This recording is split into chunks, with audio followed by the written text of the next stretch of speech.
Hey gang, this week's episode is brought to you by our pals at Dollar Shave Club, where you can get the ultimate shave starter set for just $5. Yes, $5 get you everything you need for an amazing shave. The executive razor, their shave butter, their prep scrub, and of course, their post-shave dew. Yes, just $5 to get your ultimate shave starter set at dollarshaveclub.com/goodseats. Again, dollarshaveclub.com/goodseats. And now, here's our show. Peter King, three-time National Sports Writer of the Year, NBC Sports. Let's go back to your Raiders story. You don't like that they're leaving. You talked to Brent Musburger, who is now the voice of the Raiders on radio. Hey, look, I think Vegas will be a really good place for the NFL. This is not anti-Vegas. They've been so fantastic with the Golden Knights. But Brent Musburger, who lives in Vegas, obviously now, and he told me a couple of very interesting things.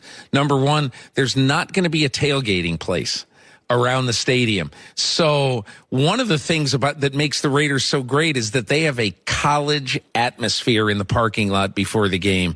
It is huge. People build their lives around the 8 Sundays or 10, whatever, if you go to the preseason games. And that's not going to really exist now. Now it's going to be a lot of hotel shuttles dropping you off at the game. It'll just be weird. And the other thing is, there's not going to be a black hole. And so I still think they're going to, in time, find their niche and all that. But I'll tell you, when I go to a Raiders game I've been to 3 or 4 of them in the last 10 years. I have such a great time because I want to be somewhere where people are passionate about their team. And this fan group has been slapped in the face so much, this Raider fan group or the Raider fan base, and yet they come out every game. They'll come out against the Jacksonville Jaguars. They're not making the playoffs. The Jaguars aren't. What does the game mean? They don't care. They just want to kill the Jaguars. Yeah, and it's a cool thing to see. Yeah, and Gruden's got a little rebel in him, so Gruden plus the Raiders is. I still contend it's a top 6 or 7 NFL brand, despite being dormant for about 15 years. Welcome to Good Seats Still Available, a curious little podcast devoted to exploring what used to be in professional sports. Here's your host, Tim Hanlon.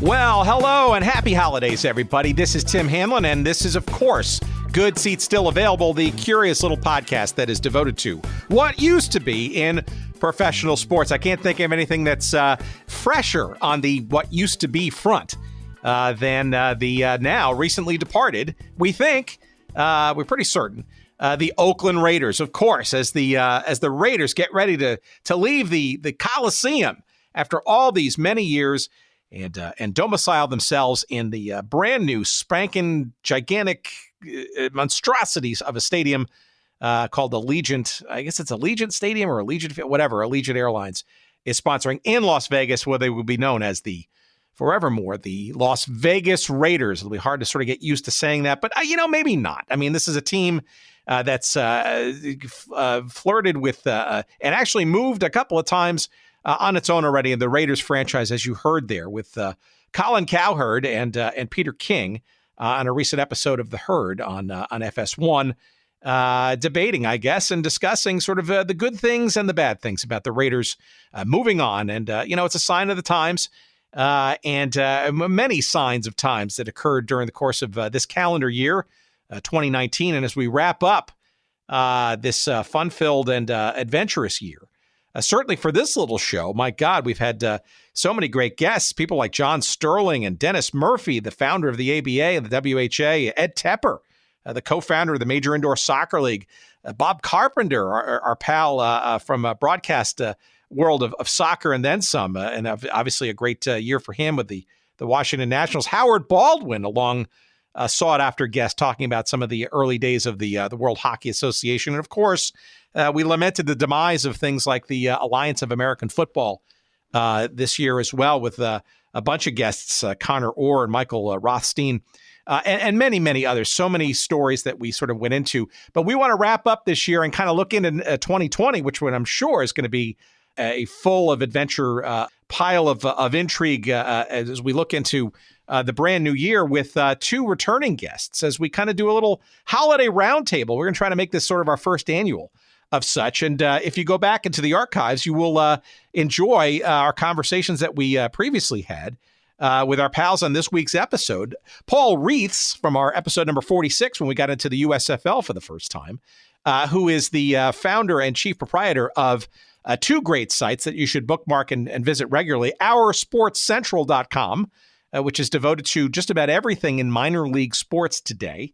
Mostly of the present, but certainly of the past variety as well as his sister site called StatsCrew.com, which is arguably the fastest growing statistics site for pro sports, both of a major and minor league variety, as well as our other guest. If you go back to our second ever episode, his name is Andy Crossley. He the general manager of the Boston Breakers of women's professional soccer. And of course, the proprietor of the amazing site, which just continues to grow by leaps and bounds literally every week. funwhileitlasted.net, which is literally the probably the internet's biggest treasure trove, just short of Wikipedia, maybe even better than Wikipedia when it comes to teams and leagues that are no longer with us and defunct and whatnot. And we couldn't think of two better guests, Paul Reeths and Andy Crossley, to kind of go over a little bit of what we learned this year, some of the things, the amazing stories, some of which we saw, some of which we sort of didn't see coming, as well as maybe put a little prognostication or two out there into what we think might transpire in the year forthcoming, that of 2020. The XFL in particular, being one of the next generation of it. And a bunch of other things that we're going to keep an eye out for. And we encourage you to give a listen to this fun-filled episode where we're going to kind of get into a little bit of the past, the present of 2019, and the future of 2020, and then some, in this little genre of forgotten sports history, or history to be made. In our conversation, our fun-filled holiday extravaganza coming up with Paul and Andy on this week's episode.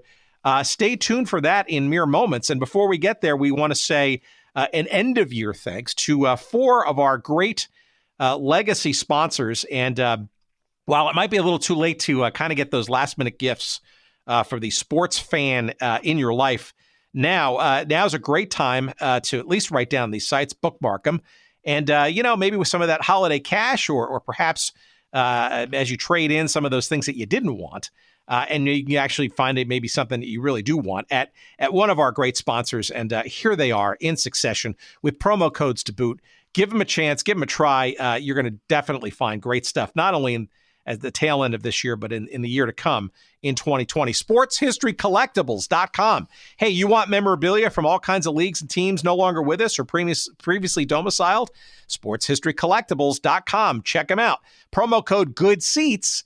And Dean Mitchell, our pal there, is going to give you 15% off all of your purchases at sportshistorycollectibles.com. Promo code GOODSEATS. Let's see. What about oldschoolshirts.com? Of course, P.F. Wilson and his band of merry men and women in Cincinnati. Oldschoolshirts.com. Great stuff, great logos, not just only of teams and leagues that no longer with us, but also great pop culture reminiscences, such as bars and restaurants and amusement parks and all kinds of other fun stuff. Oldschoolshirts.com. Use the promo code GOODSEATS there for 10% off all of your purchases. Again, oldschoolshirts.com, promo code GOODSEATS. How about streakersports.com? Yes, of course, the streakersports.com has lots of great stuff from lots of great leagues, as well as other pop culture stuff like the Onions collection, or perhaps the Caddyshack collection. All kinds of great stuff for you at streakersports.com. The purveyors of sports culture, they are. And of course, we've got a promo code for you there. Good Seats. Yep, that's the promo code. Good Seats for 10% off all of your purchases at streakersports.com. Promo code Good Seats. And last, but certainly not least, our pal Dustin Alameda out there in the Portland, Oregon area. And of course, it's 503 Sports, 503-sports.com. They fancy themselves as the king of throwbacks, and you're going to find not only shirts, but great jerseys and stuff of teams and leagues of yore. And we've, of course, got a promo code for you there. And that's SEATS. Yep, the promo code SEATS, SEATS, at 503-sports.com, and you're going to get 10% off all of your purchases there at 503 Sports. Again, that's 503-sports.com, promo code SEATS. Check them all out. We appreciate their patronage of this show all year round, and we look forward to more fun things in 2020 as well. We appreciate you checking them out, giving us some love by doing so. And now, sit back and enjoy our year-ending conversation with Paul Reeths and Andy Crossley as we get into, like I said earlier, the past, the present, and even the future of this crazy little genre that we've carved out for ourselves here at Good Seats Still Available. And here's our chat that we had just a couple of days ago.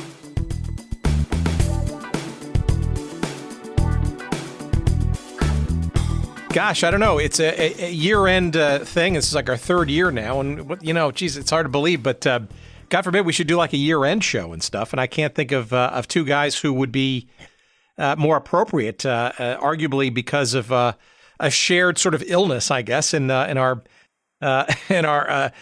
obscene interest in things that no longer exist in pro sports. And I appreciate you guys taking time. And hopefully it'll be a fun little excursion, I guess, into a little bit of what happened to our little show this year, as well as your general assessments and stuff as we kind of, endlessly continue to focus on this stuff, which seems to kind of continually make more stories. Yeah, that's kind of the fun part about it, is that we're dealing with all these endings, but there's never really an ending to the endings. Well, for sure. I'll tell you. Yeah, go ahead. Yeah, Tim, I was just going to say, it occurred to me a couple of days ago that I have known Paul by name for probably 20 years, because I vividly remember reading his website as an intern, my first year doing PR in minor league soccer. And then I remember having OSC on my post-game distribution list when I had to send out game stories and things when I was working in minor league baseball. And I would go to the site all the time, and then we've corresponded by email occasionally over the years. And then I realized the other day I've never heard Paul's voice. And I was like, I should probably try and get an idea of sort of what his style or his tone is before we get on the phone on Sunday. And I was like, he's probably done something with Tim. So I looked up the USFL podcast that you guys did, which I had not heard at the time it came out. And so I listened to that at the gym the other day. And I have to say, I was astounded at how, I knew Paul had written a book, but just how authoritative he was on the podcast. I think one of your sort of most assured sounding guests that I've heard. And I kind of felt like I was listening to a guest on a Ken Burns documentary or something like that. So I on the one hand, I was like, oh, this is really making me look forward to Sunday. And on the other hand, I was like, this is a little intimidating because he seems very respectable. I'll do my best to dispel that notion. But I thought that was a great episode. Well, high praise for sure, and thanks for doing all that extra homework. But maybe before we kind of just get rolling here, why don't both of you, maybe Paul, with that kind of setup, maybe you'd be the best person to start. Why don't you remind our audiences, plural, right, more than one person, hopefully listening, your background, Paul, what you are doing, what you have done. Obviously, you were a guest on our on an older episode about the USFL and other exploits, and then Andy, why don't you do the same? Sure. Kind of my thumbnail history here is that about 1997, I started a USFL website, very small, just commemorating the history of the league, and I felt like it got some good traction, good viewership. One of the most popular pages on that site was dedicated to other football leagues, other outdoor leagues that were in development, things like the Professional Spring Football League, as well as indoor leagues. And once I put that page up, it really revealed that there was a desire, an audience that desired information on these small and alternative and minor leagues. So I grew that into another website called Our Sports Central, and that launched in 1999. So Andy, if it feels like you've been communicating with me or looking at the site for 20 years, you're dead on. You have. It's been out there for that long. And that has grown, and it's the primary resource online for small and minor league sports, for independent baseball and minor league baseball and basketball and indoor and arena football and all those fun things. So that's been my primary focus, in addition to writing the USFL book and launching a statistics website that also includes major leagues as well as all the minor leagues that our Sports Central covers. Yeah, and for those who have not heard that episode with Paul, that was our episode number 46, where we kind of delved into the USFL. I think, frankly, for the first time, and then obviously we had a bunch of other episodes, and frankly a bunch more hopefully to come about that sort of seminal and still timely for various reasons league of the 1980s. But if you as you go back into the archives, you'll also want to go back to our very second episode, which was with Andy. And Andy, maybe you give us a background about your monstrous website, labor of love, as well as other things that you've been doing. Sure. Well, I grew up in Boston. Still live near Gillette Stadium, where the Patriots play, and was always very taken with sports as a kid, playing and watching, and I had the collector's gene. And when I grew up, I went into working in sports. I worked in the 1996 Olympics as a college student in Atlanta, Georgia, and then moved back to Boston and worked in the United Soccer Leagues. Spent 7 or 8 seasons in independent minor league baseball. I was the general manager of a team called the Brockton Rocks, and then went back to soccer and was the general manager of the Boston Breakers of women's professional soccer for a few seasons. And during my last year of running the Breakers, which was 2011, the league that we played in was clearly about to go out of business. Throughout the whole season, it was just sort of a death spiral. And in the evenings when I'd get home, I started writing down some stories and posting them to a blog called Fun While It Lasted. But also sort of pairing my own stories from my career with stories of some other teams that had come and gone out of business. And that was almost 10 years ago now, and I've just kept it going, although I no longer work in the professional team sports industry.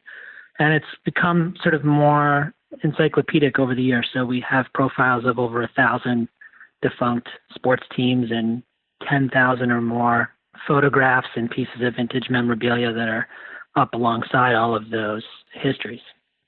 All right, so let me jump into for both of you guys then, and kind of maybe just delve into, and this is maybe I think maybe going to be sort of an annual assessment, I guess, or analysis, right? If I'm able to analyze myself, although it's probably dangerous without a professional. But I'm really always curious as to find out why others out there in listener land somehow have stumbled across sort of, I guess you could call it a borderline obsession. It's certainly a niche for sure. Around these leagues or teams that perhaps caught our attention, maybe evaporated, maybe sometimes even under the darkness of night.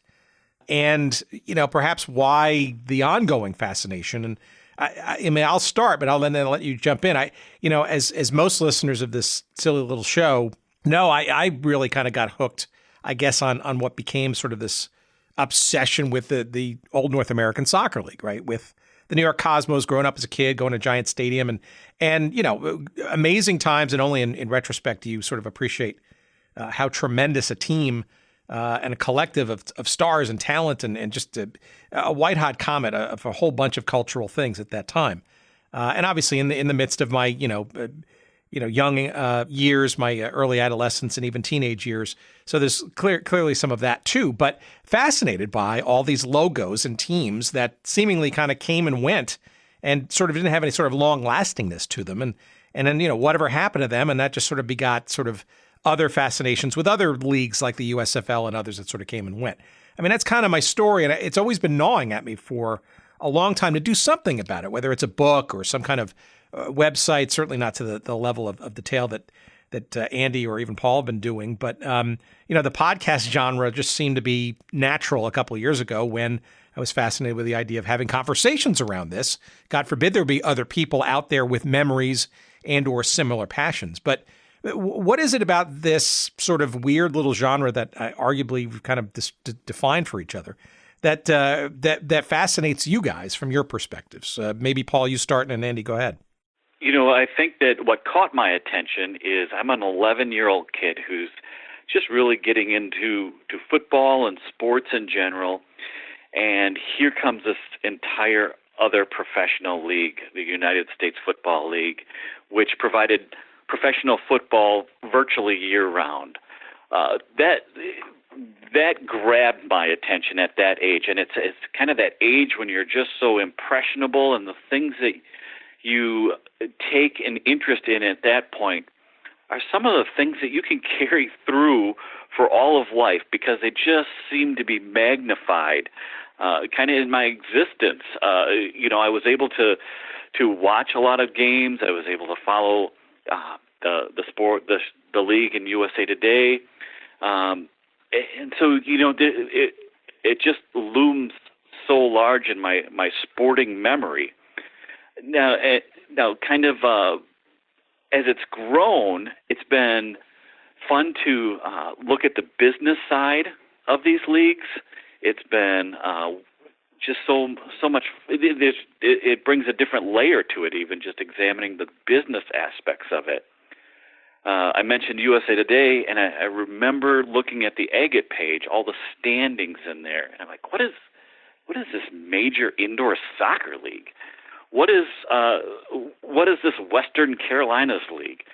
All these other leagues, and you would get a taste of some of the nicknames. And I'm like, man, I wonder what do the Los Angeles Lasers look like? And it was still kind of hard to find a lot of information about these teams.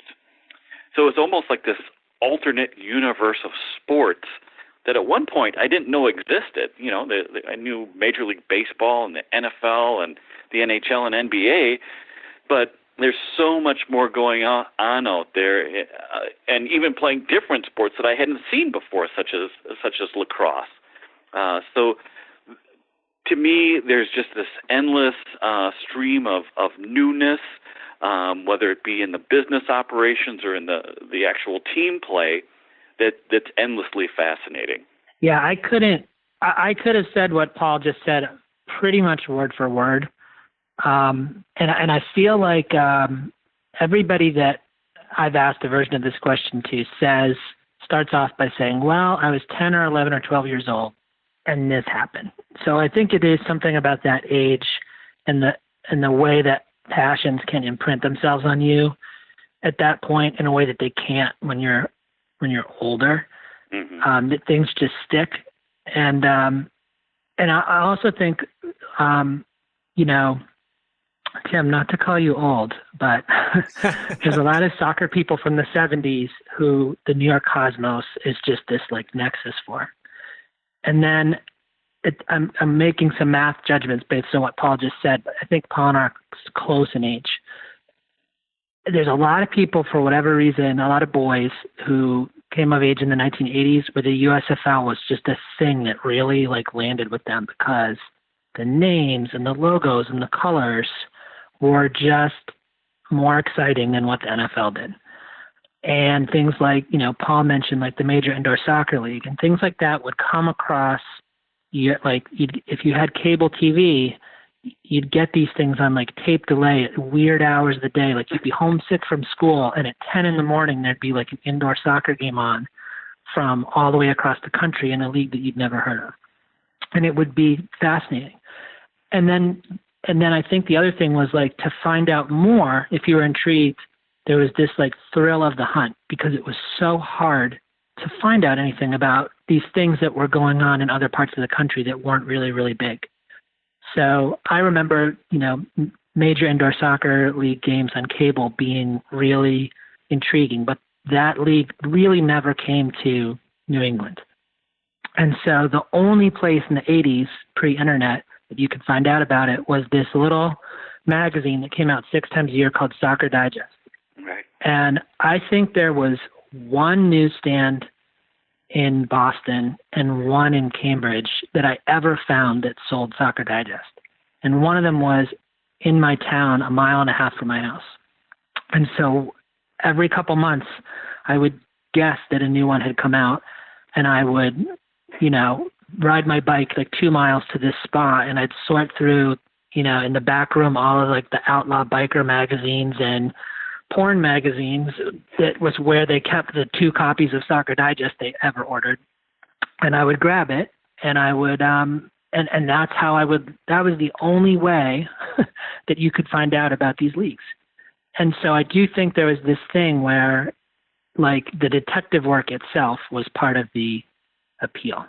Yeah, I think that speaks to, it's another way of sort of saying, too, that the media landscape certainly has evolved over the decades, right? I mean, we're talking about cable television sort of in its infancy and, lots of new channels, as Bruce Springsteen would say, literally with nothing on that needed to be filled, right? And you mentioned the MISL. I remember, watching a game in tape delay on Channel 11 in New York. It was a New York Arrows game that had been played at Nassau Coliseum earlier that evening. It was, I think, their first season of the league, and the game just crackled on my television set. Now, the fact that it was 11:30 at night, I was up babysitting for a neighbor down the street.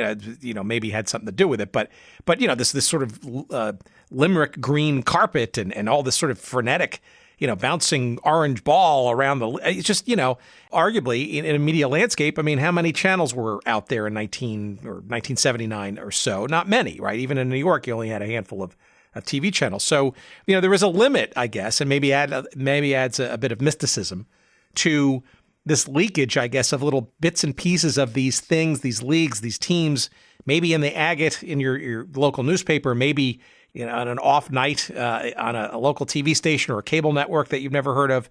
But yeah, I do think that added some sort of level of intrigue and magic almost to some of this stuff. Yeah, I remember our local newspaper in central Wisconsin running a photo of from the MISL championship game, and it was between the Minnesota Strikers and the San Diego Sockers.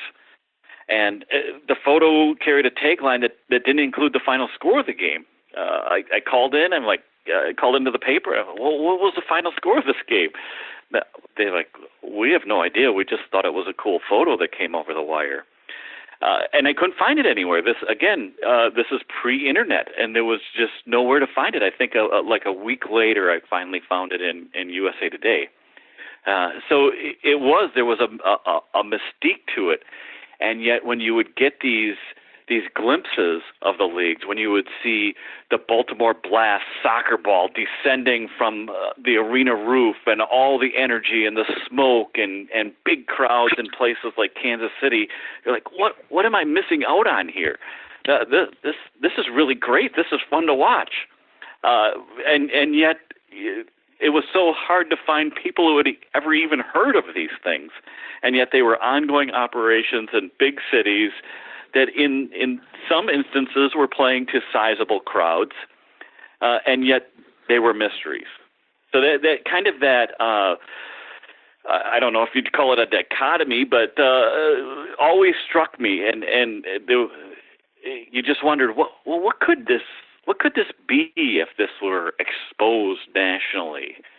And to a degree, we've been able to receive some of those answers, as the years have gone on. But it was always intriguing to me when I was younger. That's another thing that Paul just hit on too, is that, like he mentioned, that, you'd have a sport like indoor soccer where there was these incredible pyrotechnics and they played music during the games and they were really creating these like entertainment events. And in that era, not only was the media landscape different, but the people who ran Major League Sports looked down their noses at that, and it never occurred to them that they were in the entertainment business. They were purely like people like, Red Auerbach or the Yankees running the Red Sox and the Celtics. They weren't going to have a dance team, and they weren't going to have a bat music for players. So those things were true innovations that were happening out on this fringe of professional sports that were totally new. And a lot of those executives who made those innovations then went on to bring those to the major leagues as they got older and developed in their careers. Today, when you look at a lot of those sports like indoor football leagues and box lacrosse leagues that are doing those same things, the music and the pyrotechnics and the dance teams, to me, it really just comes off as a lower budget knockoff of an NBA or NHL experience because all the major league teams understand that that's their business now and they can do it better. But back then, it was really something that was totally different, and it didn't seem as chintzy and kind of low budget because they were the only people doing it. Yeah, I mean, I'll put a name on that, right? The Leiweke brothers, all four of them, arguably the unsung heroes, I guess, of the Major Indoor Soccer League, who kind of brought all that sort of sexiness and promotional sizzle and video and fast moving and all that kind of stuff. I mean, they were promotional geniuses, all of them, and a number of them have gone on to very significant and long-lasting sports careers in the in the pantheon, I guess, of what is today, big money, big budget pro sports of all kinds, right? So it's just ironic how some of these things kind of got started in these, call them sort of challenger leagues or not even that, right? These sort of obscure or new sports and all that kind of stuff, and how ironic that they become more mainstream in all of professional sports.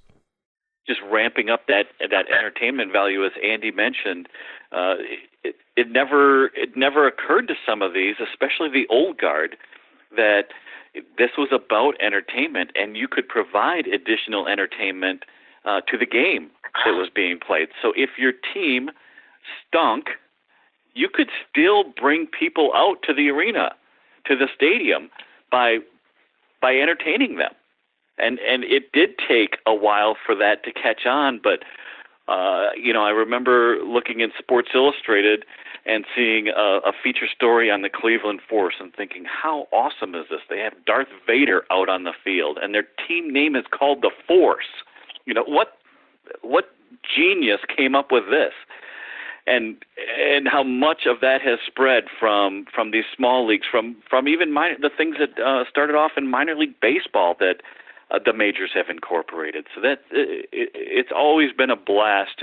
That's one of those business aspects where you can look at that and say, hey, these guys really kind of changed how big league sports are presented. All right, give me a sense, both of you. Your efforts right now are pretty significant, and if anybody who's either researching or searching for information about various teams and leagues and all this kind of stuff will inevitably, either currently a lot of Paul's stuff or in the past, which is the repository that Andy's been building up for a bunch of years. We'll probably stumble across some of your stuff easily on the first page of a Google search.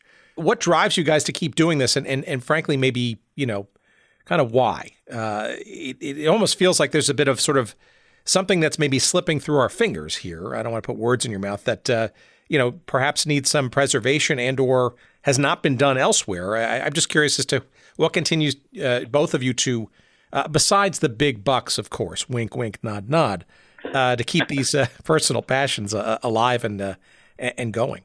Tim, from my perspective, you just used the word. It's preservation.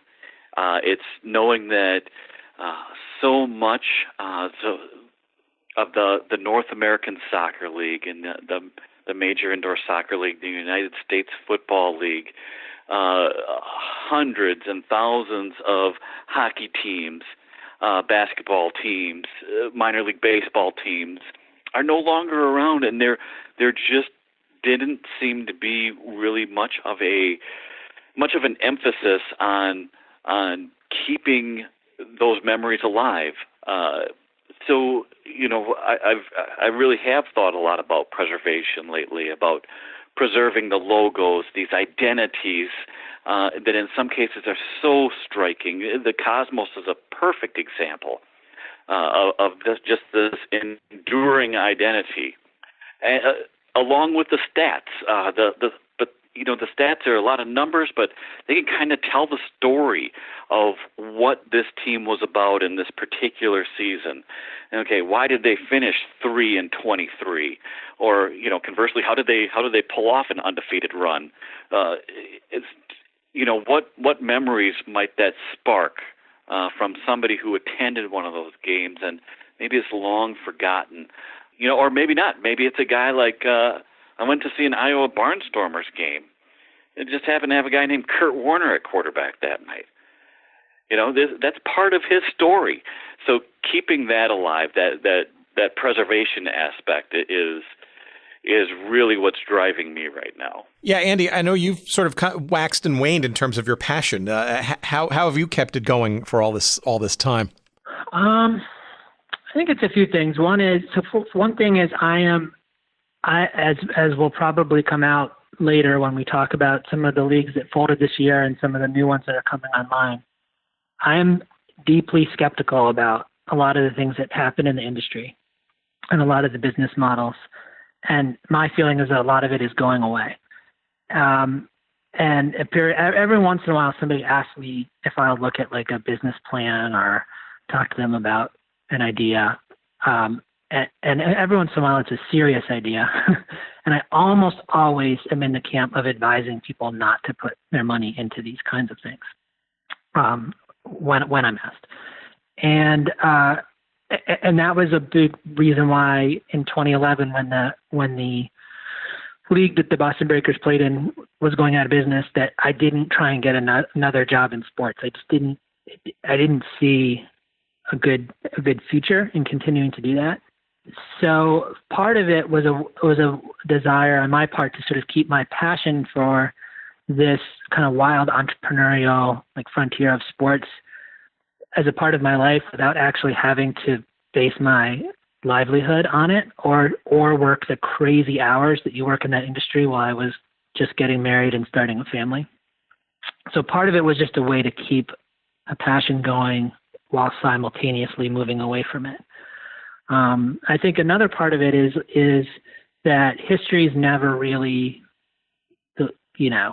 what you thought it was. That's why nostalgia exists. So for me, it's sort of like the preservation that Paul talks about is in some ways a way of like preserving like a view of what, America used to be like or what your childhood used to be like. It may not actually really be quite true, but it's sort of a way of like showcasing what you thought was an idealistic part of our culture. And so to me, like the minor leagues are a very like hyper local kind of thing. And at their best, they kind of reflect the communities that they're from. And they're not just these sort of generic brand extensions that like replicate themselves out across the country and all look like one another. So I think, the idea of creating a place where people can go who grew up, Paul told me he was in Appleton, Wisconsin. So somebody who grew up in Appleton could go to my site and find, game programs from the Appleton Foxes minor league baseball team from the 70s. And they might be able to say, my God, I remember going to that ballpark, or I had that program in my hand once when I was a kid, and let them kind of experience that like sugar rush of nostalgia. That's pretty appealing. And periodically I get a lot of like genealogy people who come to the site who are trying to figure out if their dad played for a particular team or owned a team, and if we might have anything we could share with them. So that's always kind of a nice rush when somebody reaches out to you for a reason like that. Well, it's also interesting too with this little format that we've done, which is more, obviously interview based and stuff. It's a weird sort of line between, I think, a bunch of those things that you're talking about, and obviously the more modern, where things are, more first person and people have actual recollections because they were there. Now they may also, have a bit of hagiography and the way they remember being there, and the actual memories of of what they did at those times. But obviously there's a line where, as people sort of get older and die off and we go back in time, right? There are less and less first person memories. So then it becomes more of almost a history exercise where you get into conversations with people who, for whatever reasons have done their own particular research or work or passion projects to kind of unearth and or uncover or roll over a couple of rocks from, either things that they grew up with, a generation or two earlier, or somehow are otherwise fascinated by for whatever reasons. And that's kind of the balance we've tried to sort of do on this silly little show, is to kind of, it really has just become a gigantic pot of it. It doesn't really matter for us, I guess, if the team was, in the Federal League back in the early teens, right? Or, the AAF, right? Where we had two conversations for a league that nary, lasted 4 months and died an untimely death about 6 months ago, right? So to me, I try to find sort of themes, and it's very interesting. Almost unwittingly, there have been themes that just keep recurring on this journey, and things like boys and their toys, right? Men usually, historically, with fortunes made elsewhere, either trying to recapture lost youth of their own, or just simply enjoy the fun, if you will, of owning a professional sports team, all the way to things like labor relations and the manner by which labor or players and ownership do or don't get along with each other, hold each other hostage, if you will. Real estate, the building of ballparks, dating back to the earliest days of pro baseball's beginnings, now is front and center with a lot of the economics behind the new Braves ballpark or anything in Major League Soccer. And, but it's interesting. Everything old in many respects is new again. And to me, that's the most fascinating thing that keeps me going, because despite, and we'll get into some of the new stuff coming around the pike, but there are things that are, obvious, like the XFL coming back again, but things that are, I think a generation or two just don't even realize that, these aren't necessarily new leagues or new propositions or new ideas. All you have to do is just scratch the surface a little bit and go a little bit further back, and we'll see some of these very ideas were tried and failed miserably decades ago. And that to me is just endlessly fascinating when you can make that connection between that of today with something from the past. And just how these leagues can kind of show what was going on either within the sporting industry or even within the country at the time. You mentioned the Federal League. What better way to show the acrimonious relationship between baseball owners and players? And we've seen this kind of echo back over and over with different strikes and other labor impasses over the years. You look at the United States Football League and how many of the owners had their hand in shopping mall development. Well, how many shopping mall tycoons do we have around right now? This was an 80s thing where they were able to tap into those people for ownership. And at the same time, we've got these other alternative football leagues where there's no great history behind it since the American Football League merged with the National Football League. So part of you is scratching your head like, why would these guys ever think literally they're going to lose tens of millions, if not hundreds of millions of dollars? And not only did we have a league this last year, but we had another one lined up already to go next year. It's just a fascinating industry. Some of it is that it doesn't make sense at times. But that's the fun of it. It's like, all right, let's see where this goes.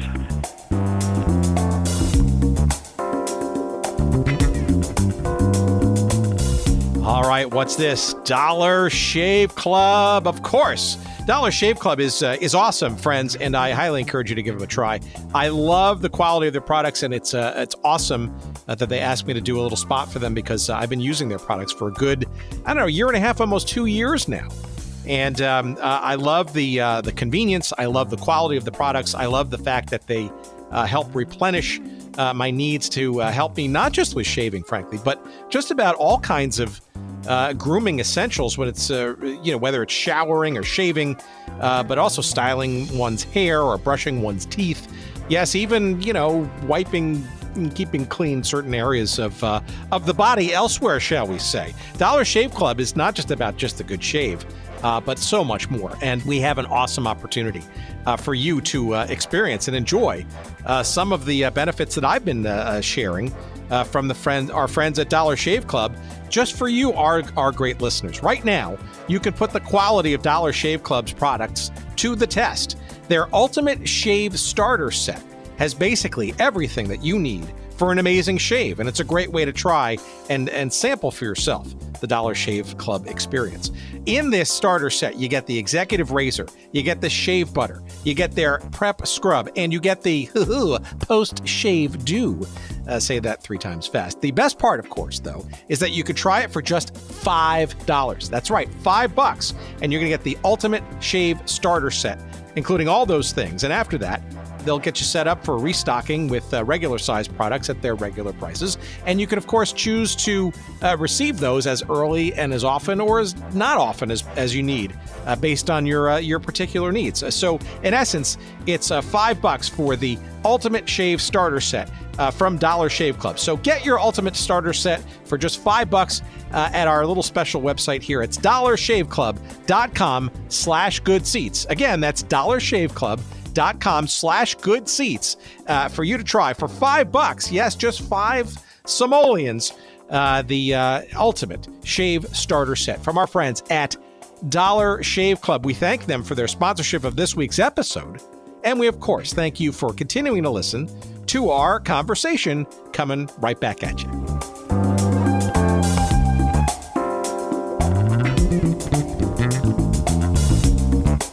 Let's jump into some of the stories that sort of happened this year, right? So, it's interesting. I'm curious to hear your guys' thoughts on both of the football leagues that one came and went literally within the span of 1 year, and one kind of stumbled to its second death. The latter being the Arena Football League, the second or maybe third, if you will, incarnation of such. And maybe we start with sort of the beginning of the year, this much ballyhooed and first of the new challenger outdoor football leagues, called the AAF, the Alliance of American Football. I mean, when one sees or saw that first set of games, the lead up to it, the centralized ownership, the logos, the approach, it seemed that the investment, it all seemed like it was very well thought out and, had a good sort of model and approach attached to it. And it went horribly wrong so quickly, not even to the point of it even making half the season. Were you guys surprised at the Alliance of American Football's quick demise, or could you have seen that coming, if you will? I'm surprised at your positive assessment of how good things looked at the beginning, and I'm wondering if you could explain that further. Well, okay. It seemed to me like they had thought through, the idea of finding players, putting together at least what at least was publicly announced as a business model where players would get certain basic salaries. There was a sort of a unified combine, the marketing and the logos, the city selection. A lot of it seemed right, like it was had a lot of forethought to what was going on. I mean, I think it's only after a couple of weeks and a couple of months where people sort of recognized there were lots of cracks in that. And maybe one should have been more cynical, especially somebody who's been focusing on all the stories and the flops of yore. But I don't know. It seemed like, they kind of knew what they were trying to do, which was be, if you will, somewhat of a developmental kind of operation with some thought about, maybe how to make the economics work beforehand. At least that's what they were certainly socializing. And obviously maybe that wasn't just true, right? I feel like, so it's interesting to me, a lot of the things that you're assessing as things that the AAF seemed to have going for it are really football operations things. So like they had a combine, they knew where to find players. But, Paul said on something that stood out to me on the show you did with Paul about the USFL is, and Paul, I'm going to paraphrase Paul, you can't run a professional football league without a television contract. You can't. But there's no other source of revenue to run such a capital-intensive project. And they didn't have any revenue at all in that league. I mean, television or otherwise, but television being the critical absence. So it doesn't really matter if you have credible football people and coaches. All that stuff that's all the expense side of the ledger. So they sort of transparently didn't have anything going for them on the revenue side. So it wasn't surprising to me that they couldn't make it work. I don't know, Paul. What do you think? Yeah, I'm going to split the difference with you guys. Tim, I saw a lot of those positives in the product itself. I think that they had put a lot of thought into timing rules and about getting the games played in a nice, tight 2.5-hour window. So even some of the kind of the defensive slugfest where you had a few turnovers, they really felt so much more crisply played than they should have. A team would score a touchdown, they'd try for their conversion, and then we'd be at the other end of the field with the other team snapping the ball. There wasn't all this dead time with an extra point where there's a 96% chance you're going to make it, then a kickoff that went nowhere or was penalized. It felt very crisp. But Tim, you're exactly right. Andy, you're exactly right too, in that without that television contract, you can average 30, 40,000 people in those places, and you will not come close to seeing the black. You have to have television on board. They have to be kicking in.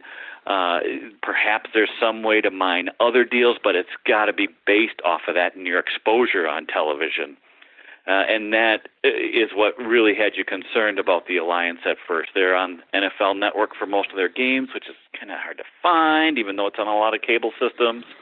What gave you a sliver of hope was they delivered that opener on CBS. I thought that it went well. They had a game on TNT. That went well enough that TNT wanted another one. But behind the scenes, there was no revenue at all being produced from that. They needed to make it through the first year before they ever saw dime one from any TV partners. And it just had, because of some of the football operations, had spent an enormous amount of money. And you're going to spend an enormous amount of money no matter what.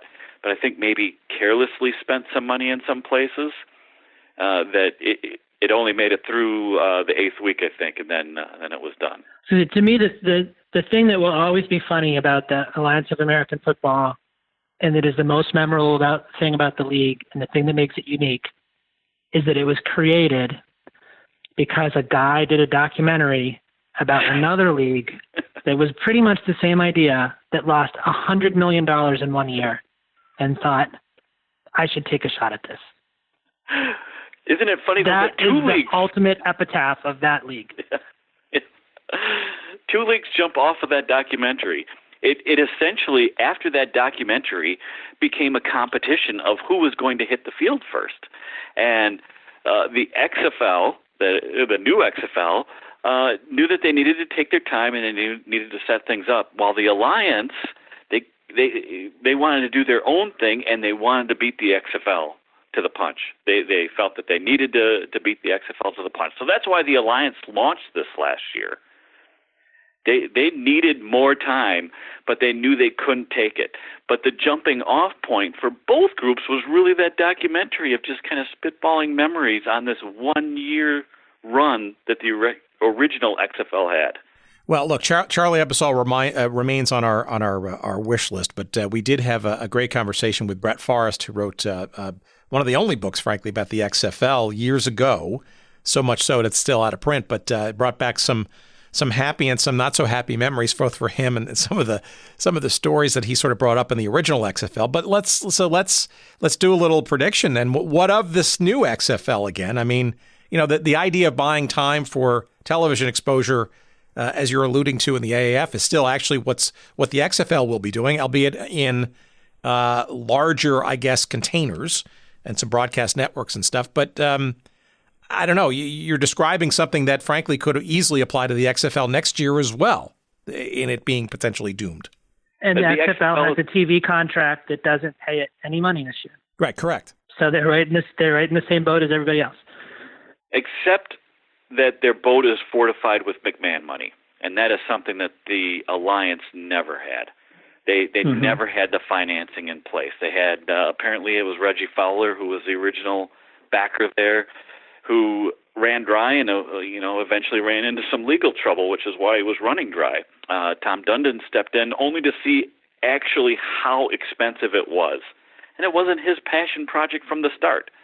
So, he had no idea, and he did not want to continue it any further. But the XFL has McMahon, and by no means am I going to argue that the XFL is destined for success. That is probably the most foolish thing you can do from an historical perspective. But the original XFL fulfilled its commitment. It finished off the year, and when the partner pulled out, the league had to shut down. McMahon's not going to necessarily be too surprised by how expensive it is. He's got money that he's already set aside for this venture. So, to me, the shocking thing would be if the XFL did not make the season. I would be very surprised by that.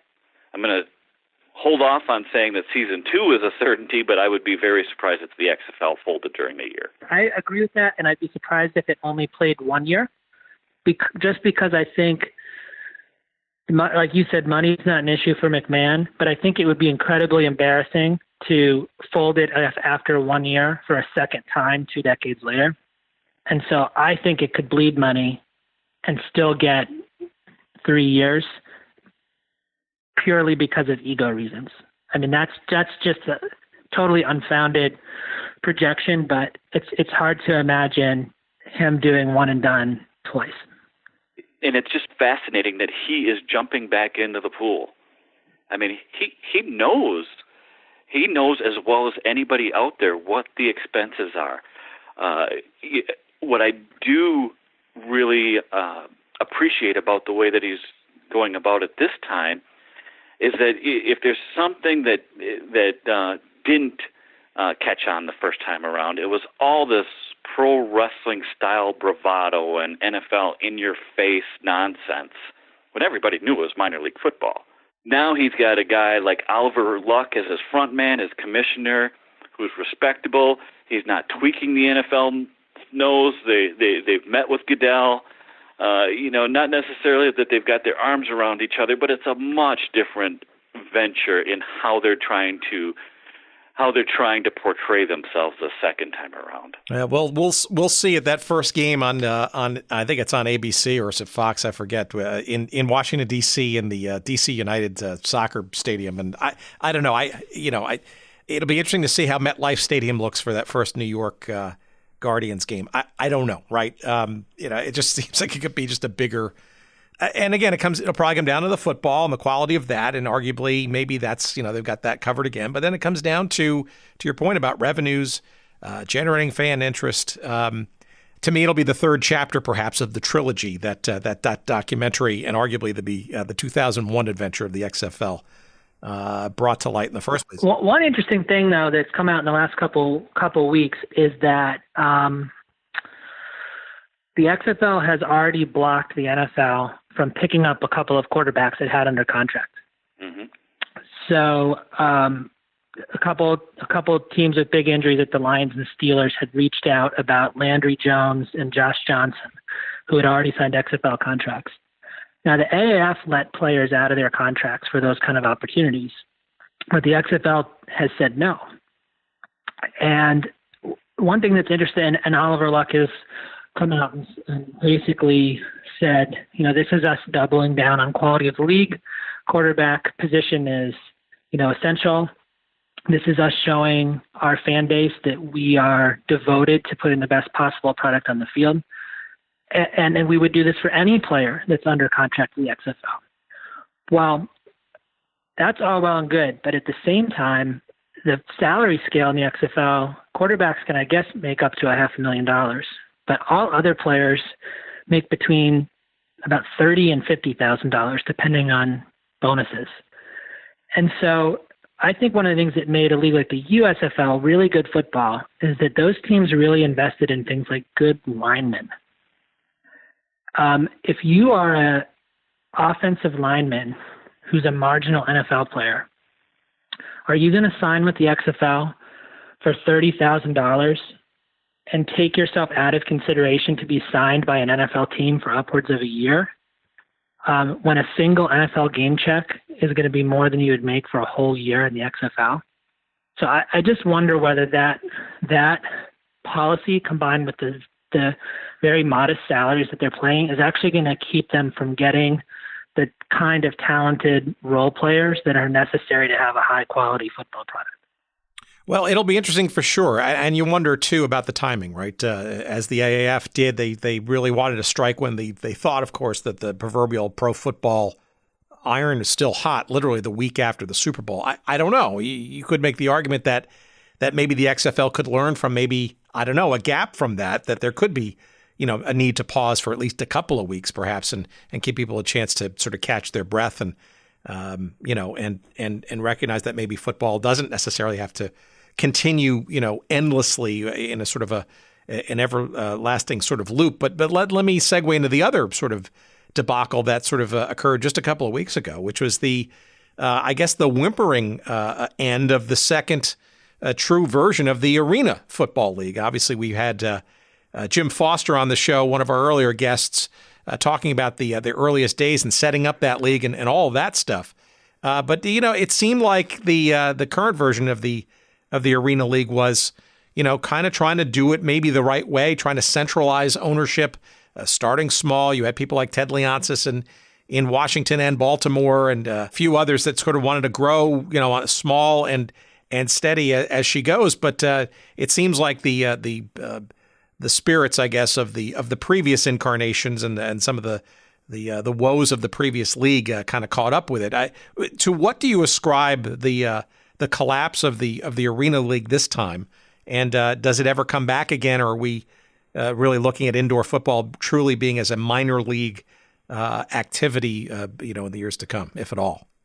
Yeah, I mean, I don't see it rebounding as a large market league. I wouldn't be surprised if somebody bought the intellectual property and refounded the Arena Football League. But I think you're really going to see places such as Albany be what the league has to look at, paying big arena rents such as Madison Square Garden, or I just don't think that that's going to happen anymore. And it's too bad. The Arena League was one of these novel ideas. We talked about the Major Indoor Soccer League earlier. Well, here's a kind of a knockoff of the indoor soccer that really thrived at times, but couldn't sustain its own weight over the long haul, and really has kind of withered away through one bankruptcy and a restart, and it just got to the point where really one lawsuit was enough to just throw up your hands amongst the continuing losses and say, you know what, we're out. I don't think it's a sport that people really want. I've been to a few games.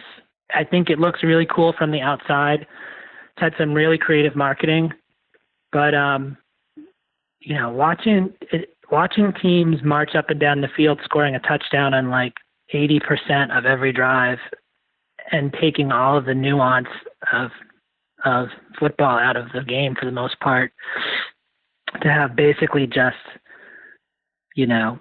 passing touchdowns one after another, it gets kind of boring pretty quickly. And except for it's kind of like indoor soccer. There's a few markets that just passionately latched onto it over the years and would do 10 or 15,000 people a game for a decade. And everywhere else, it just kind of has a short 2 or 3 year run, and then people lose interest. So I'm just not sure that there's a demand for it.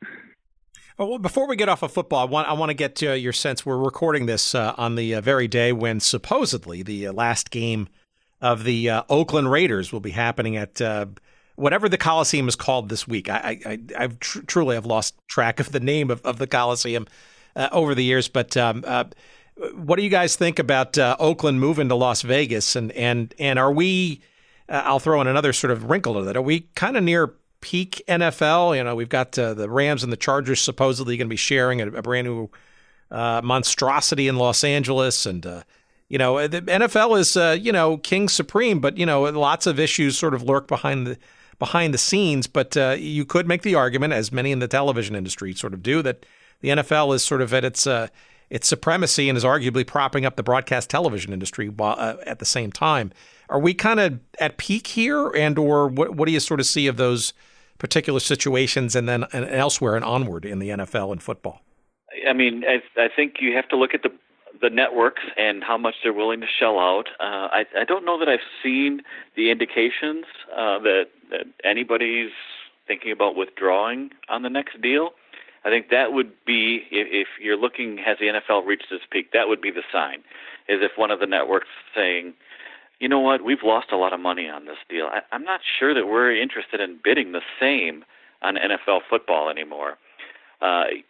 But as you mentioned, it's one of the few things that is enduring on television right now, with splintered audiences all over the place. But the NFL can still draw numbers. And it's one of the very few things that can do that. So I don't know that I'm looking at that as looking at NFL as peak until I see television start balking at paying what they have. As far as the Raiders go, that the Raiders are such an interesting case in that, one of the original American Football League teams, really the add-on American Football League team after the Minnesota Vikings withdrew, and they didn't draw flies for their first few years. They were a shambles. They were kept afloat by the other American Football League teams, and yet here they are, one of the most valuable sports properties in all the world, and that's only going to increase next year when they are playing in a fantastic new stadium in Las Vegas.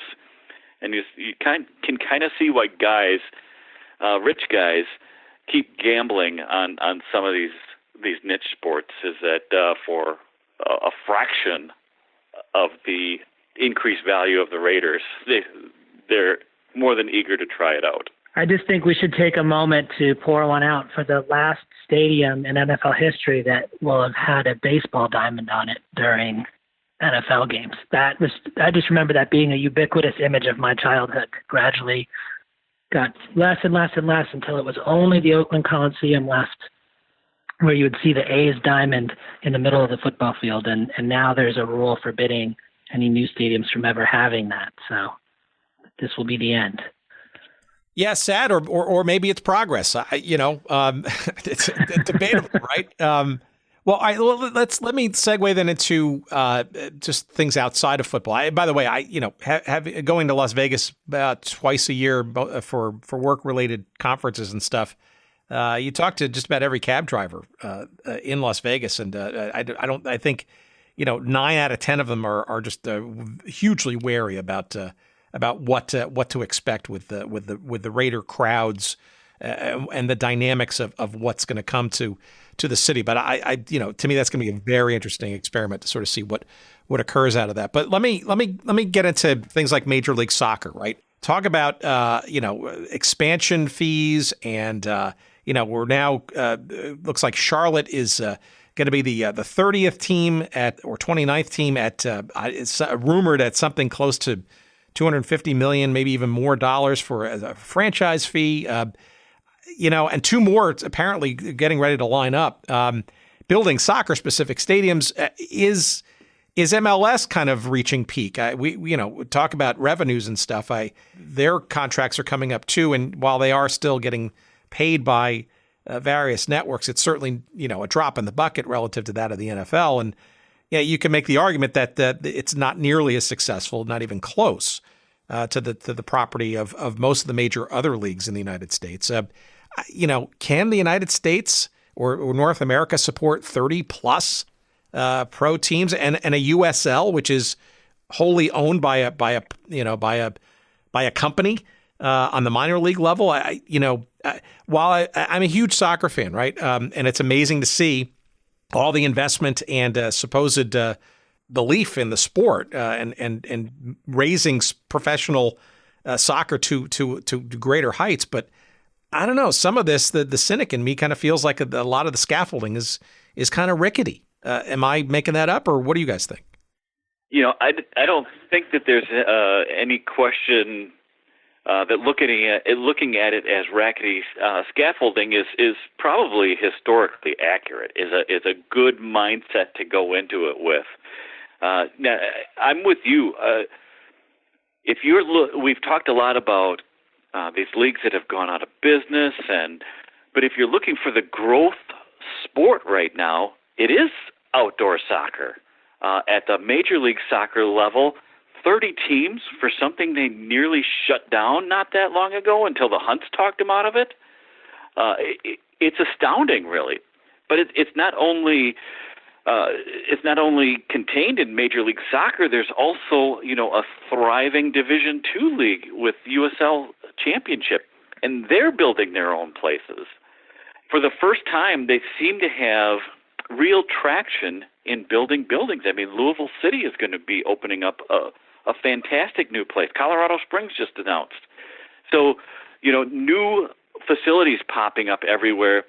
Now, along with those new facilities, you have a good draw, but also you will soon have a local reason for the municipality to have a vested interest in these teams.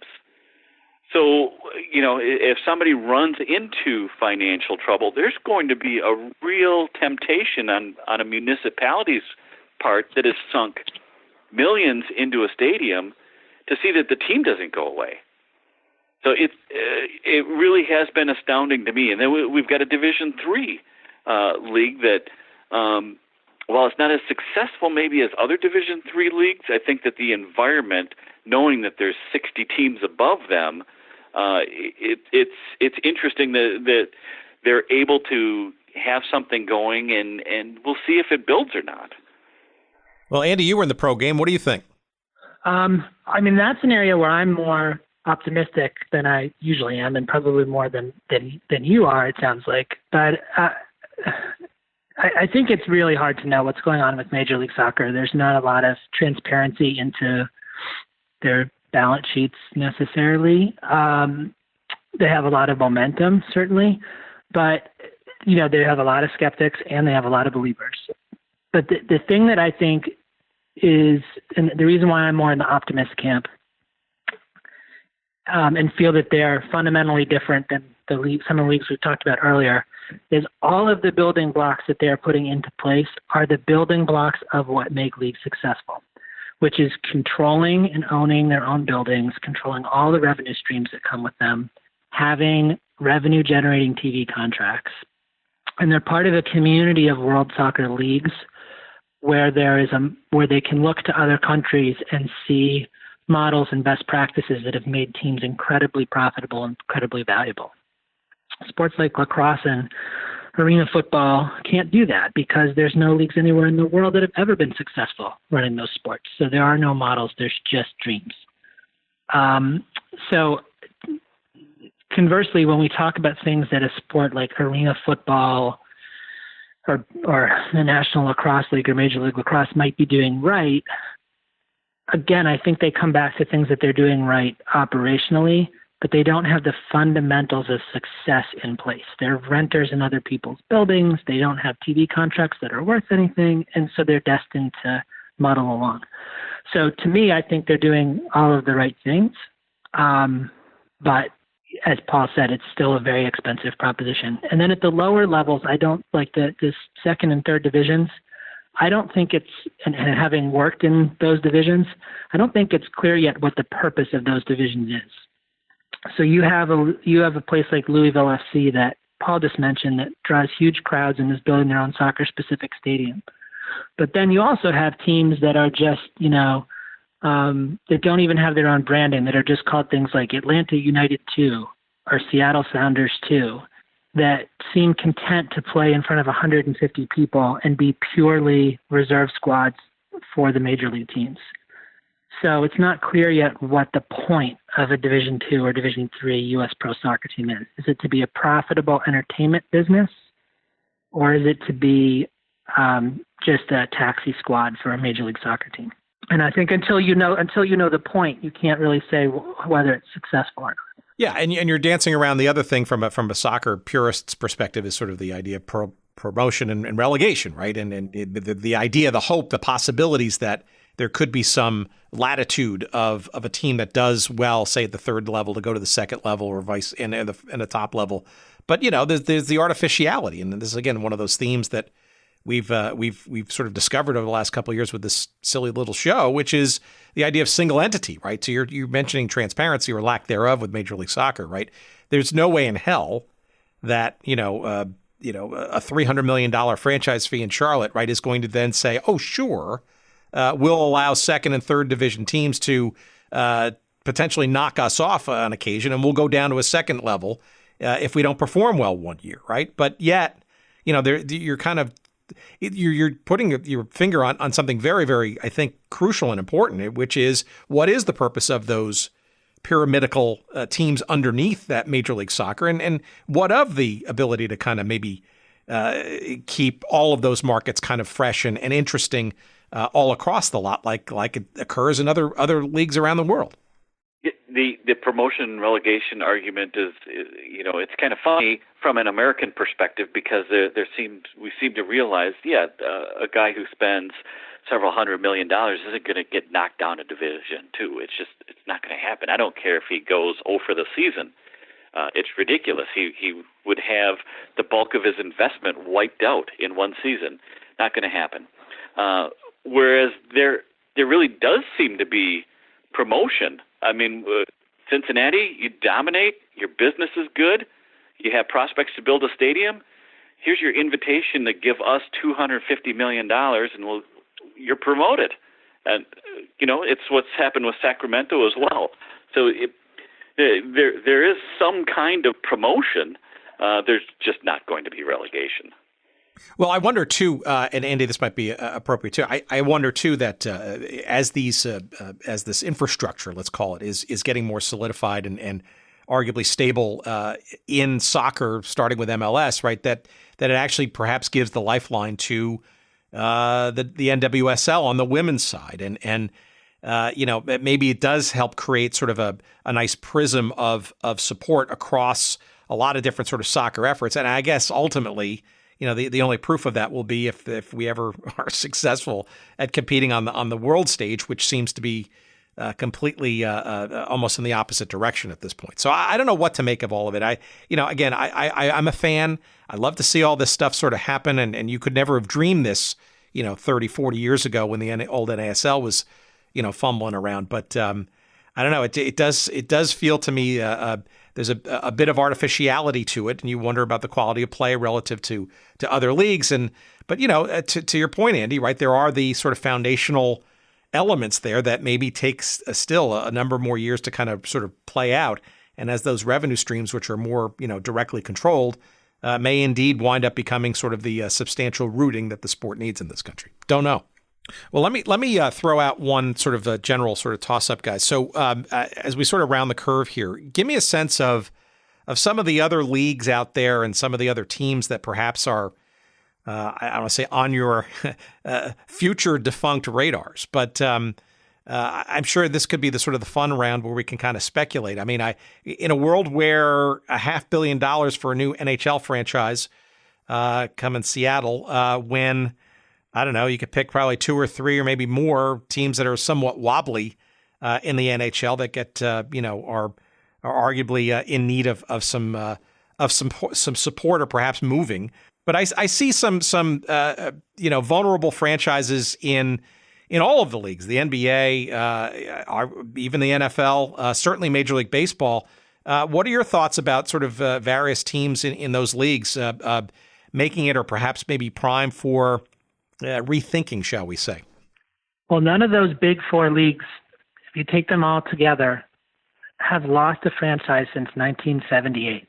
The Cleveland Barons of the National Hockey League are the last of the NHL, NBA, Major League Baseball, or NFL teams to actually go out of business. So, I mean, name me another industry that in the last 40 years of American life has not lost a single participating business. So I think they're safe. You can horribly mismanage a team and lose tens and tens or hundreds of millions of dollars on a team like the Phoenix Coyotes but it's still going to be valuable enough for somebody else to at least buy it and move it. So there may be cities that lose teams, but I don't think in the near future anybody's going to be going out of business in any of those 4 leagues. And you'd look at what they would be giving up, and that would, in a lot of cases, would be this unbelievable revenue stream from television. So there's your reason that somebody's just going to buy it somewhere and horribly mismanage it. Yeah, they're fine. They'll be fine in the long run. And in addition to that, even if you are losing money on operations year after year, you've seen this increase in asset value where a team that sold for $200 million maybe 15 years ago now sells for $500 or $750 million. That's worth hanging on to. You are not going to kill off that asset. Even if you're losing money on a yearly basis, you're going to keep that asset alive until you can sell it for a big profit, until you feel like the market has reached peak and you can just sell it off. So I look at the big four as bulletproof. They have been so fortified by television that you don't want to say that they're failure proof. Nothing is, but they are in excellent shape until TV balks.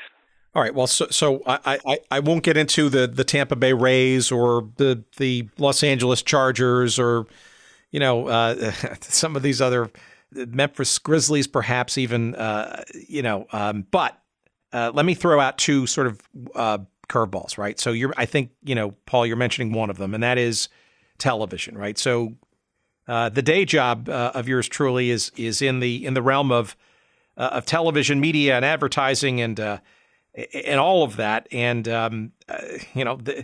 we are in amazingly challenging and difficult and different times when people are cutting the cords, and the artificial subsidies, if you will, that keep ESPN going and all these regional sports leagues going is starting to fray, and then some, as people get more opportunities to more directly subscribe to things and maybe not keep things like sports, maybe if they're not interested in their bloated, formerly known as cable packages.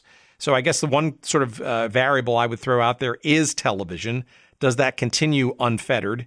Does that continue to be the lion's share of the revenue generation, or does that maybe go a little bit sideways or askance when people are rethinking how they watch and pay for television going forward? And the other thing I would sort of throw out there is the economy writ large. I don't want to sort of get into political sort of spins on all this, but from a purely sort of economics kind of perception and tapping into my MBA studies from at least a decade ago, right? Arguably we're cyclically overdue for some kind of, I don't know, call it a correction, call it something, where, another, a speed bump, an air bubble or whatever in the realm of consumer confidence and or discretionary spending capabilities for things like professional sports, when arguably the ticket prices are obscenely out of control as it is now.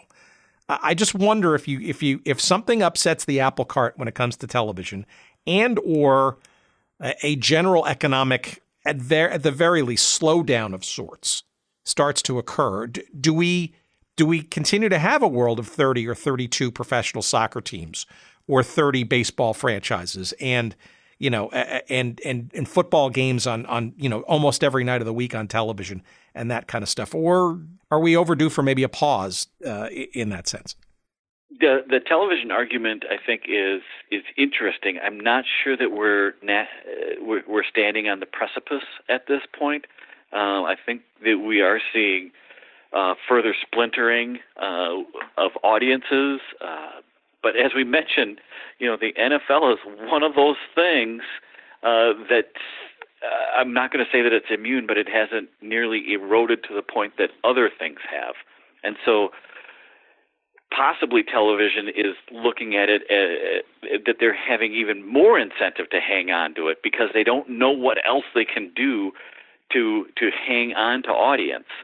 So in a sense, it may even be increasing value to them to keep these leagues even at a loss. How that's going to develop, I don't know. That it's super interesting. You would have said a year or two ago that the NFL was showing signs of vulnerability, and it hasn't continued quite the same course. Baseball, hockey, basketball, the NBA teams, they're very valuable to these regional sports nets. To the point where the Cubs, launching something, the Yankees have something going on. Do we see more of that? Do we see more of an attempt on these teams to hold all the revenue tight, to where they do their own thing and they sell their own $200 season package and pocket all the television money? I don't know, but right now I don't yet see TV balking too much. The NBA and the NFL are going to get their money somewhere. So if there comes a point where, it may be that in 5 years or 10 years when the rights fees come up, the story is now the bidding war between Amazon and Netflix for the NFL rights and not between Fox and CBS or NBC. But the property is still going to be valuable and they're going to get it. It may just be that they're getting it from one of the new players instead of one of the old players. I think the more near-term question is when will the next recession be? How bad will it be? And will a league like the WNBA or Major League Lacrosse be able to weather it? To me, those are sort of you asked what are sort of feels at risk. And, Major League Lacrosse took some body blows this year. And they have a serious competitor now who seems to have a business model that's a lot more appealing to the most talented players. But their owners are also, for the most part of those leagues dealing with pretty good economy. So if that all changes, like you said, Tim, then I think all bets are off for some of those leagues.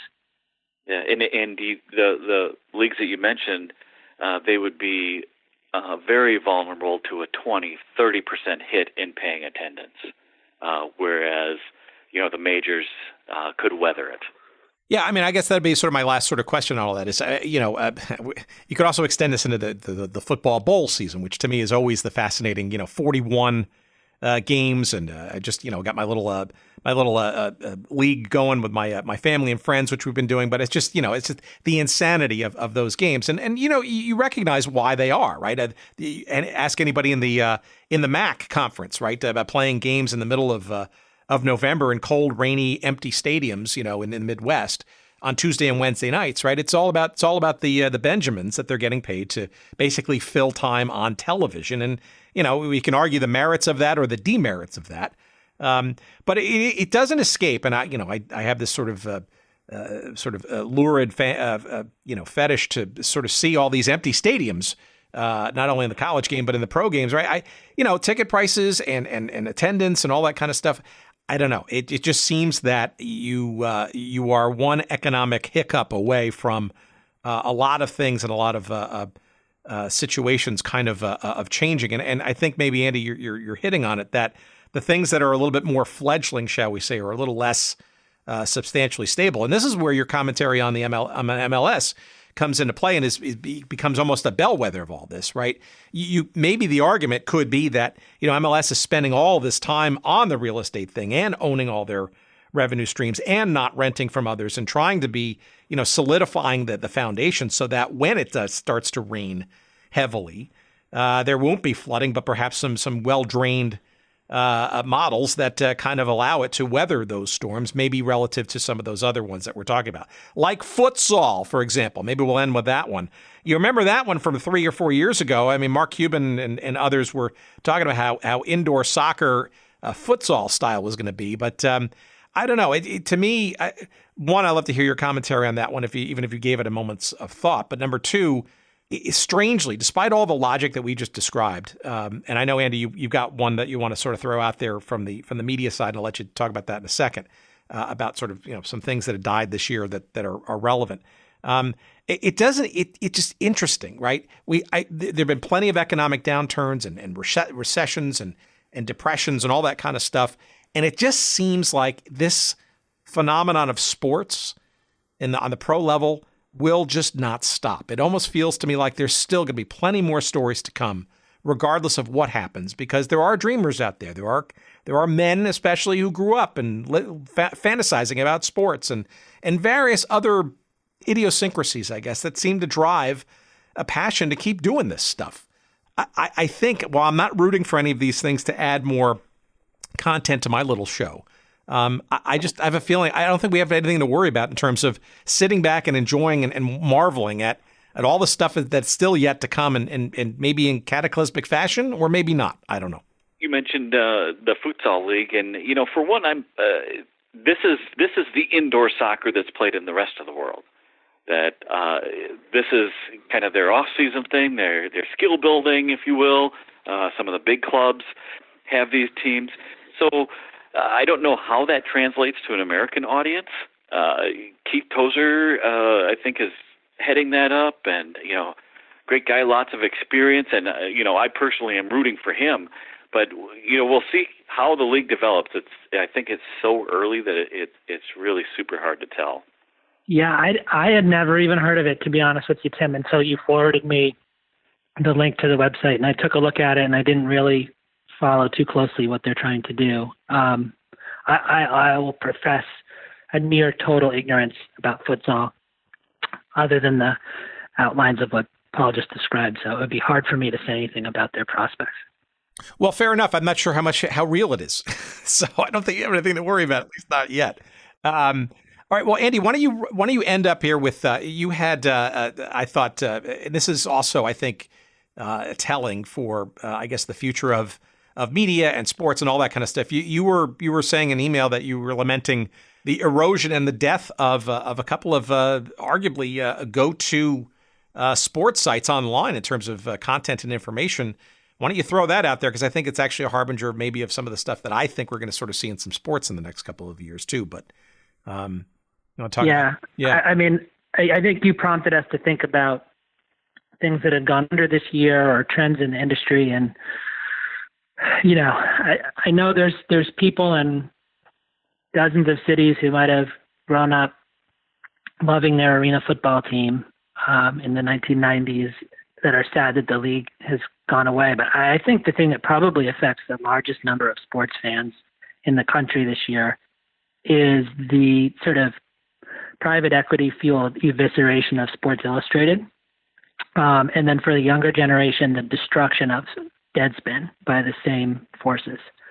And, I have very fond memories of Sports Illustrated from being a kid and subscribing and getting the football phone and the college and pro football preview issue and cutting out pictures of Carl Lewis and pasting them to my bedroom wall. And I think there's hundreds of thousands of kids, who remember that, who are now in their, 30s or 40s, like me. And then I think there's a younger generation of really intelligent sports fans who are looking for intelligent analysis and snarky commentary on sports that kind of punctures the puffery of sports talk radio, that were very loyal to Deadspin and saw it basically destroyed, to some extent at the peak of its powers. And I find that to be very sad. And it's not clear to me now where people can turn for intelligent writing about sports, with those two sites being killed off by their owners. And I think you've got no shortage of great writers who are out there. But if I've now got to go find those writers, one at a time, one of them's working for GQ and one of them's with New York Magazine and one of them's with the LA Times. I don't know that there's going to be that one great site for people who want intelligent sports writing anymore. I tried to figure out where to go after Deadspin died last month, and I guess The Ringer is the best alternative, but it's really not. It's really a pale imitation of what Deadspin was at its best. So I think that's the saddest development of the past year.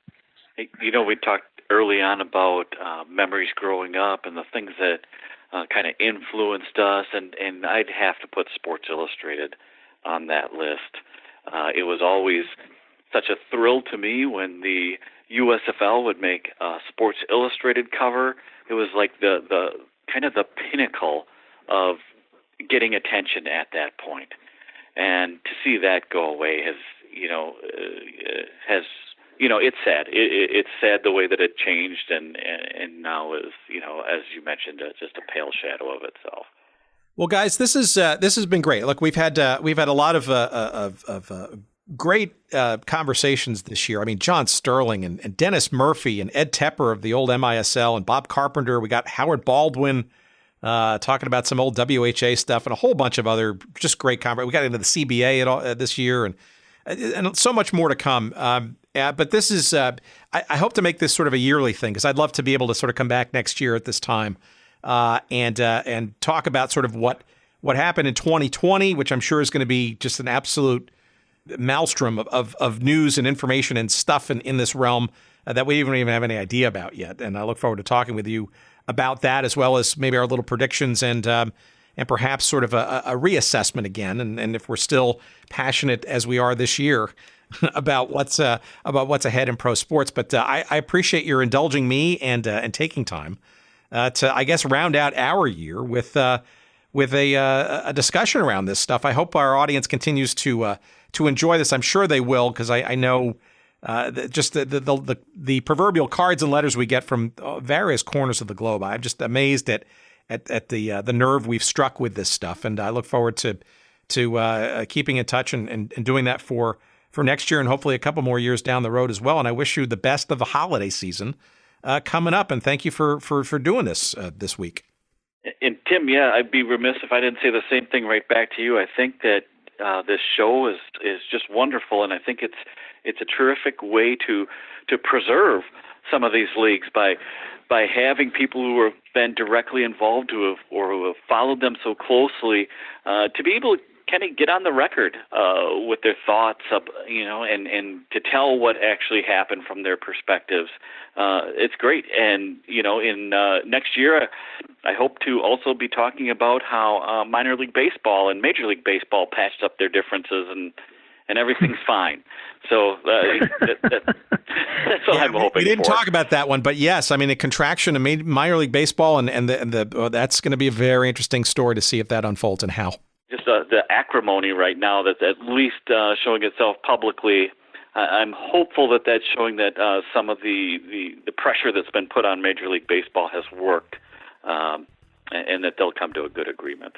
Hey, Tim, Merry Christmas. Happy Hanukkah to you and all of your listeners out there, and look forward to another great year of Good Seats Still Available.